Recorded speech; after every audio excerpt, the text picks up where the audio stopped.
Hello, everybody. This is Maurice Kepner. I'm an attorney, real estate broker, coach, consultant, and welcome to True Legacy Wealth Media.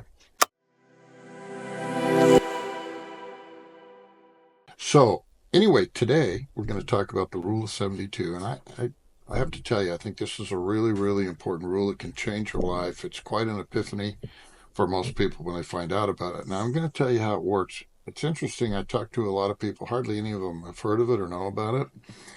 And even when I talk to teachers and stuff who teach about money or different things in school, over the years, talking to them, asking about it, a lot of them just have never heard of it, don't know what it is. But it's one of the most important rules to do with money that I think you can have. And I'm going to show you how it works, and then I'm going to explain to you why it's such a big deal. And you'll be surprised what it is. So, the rule of 72. So here we go. If you see here where it says 10, which is the rate of return that you're getting on whatever it is. And then you see the number 72.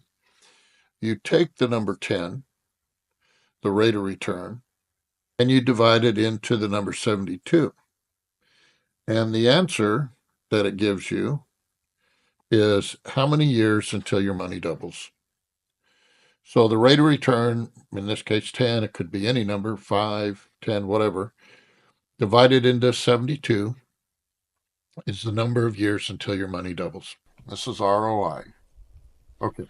So now you start with $10,000 here, and in 7.2 years, it's worth $20,000, right? Right here.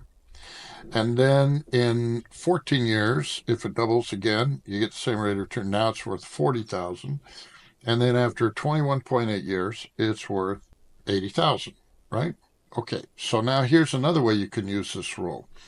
If you want to know what rate of return you need to get to double your money in a certain number of years, you can see right here, you can just reverse it. So if you want to know, say, what's going to take to double your money in 7 years, if I want to double my money in 7 years, what rate of return do I need to get? So you divide the number 7 into the number 72, and it's 10.2 is the rate of return needed for you to double your money in 7 years, right? So if you want to double your money in 5 years, you divide 5 into the number 72, and it'll tell you what rate of return you need, right? So now that's how the rule of 72 works. So let's just say you go down and you're going to buy a car, right?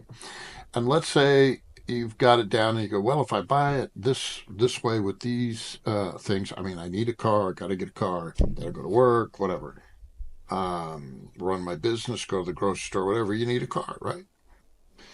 But if you get the higher end model or you get this model with other things added to it, it's going to cost you, let's say, $10,000 more, right?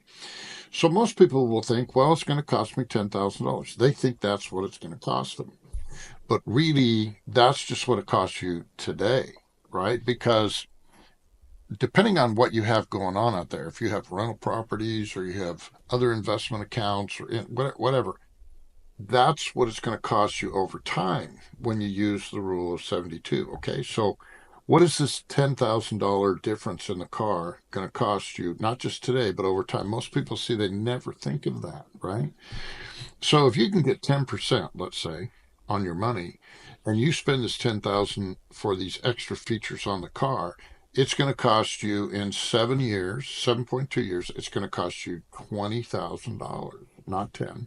Over the next 7 years, it's going to cost you $20,000. Over the next 14 years, it's going to cost you $40,000. Over the next 21 years, it's going to cost you $80,000 because you spent this extra $10,000. Now, am I saying that you shouldn't spend the $10,000? No, I mean, there's more discussion you have to have with yourself to figure out whether you want to do that or not. But what I think is that you should at least know what that $10,000 is costing you. And it's not $10,000. What those extra features on this car we're talking about here, it's not just going to cost you $10,000. Over time, it's going to cost you a lot more. Now, there are other calculations, time value of money and different things like that. There's how inflation can affect this. And you can go a lot deeper and spend a lot more time in this. But hey, I'm just giving you a quick and dirty way to figure out basically what's going to happen to your money over time when you try to price something now. So just think about that. Whenever you make any major purchases or you're buying something now and you could put the money somewhere else, what's it going to cost you, right? Over time. It's not just what it costs you today. Think about that.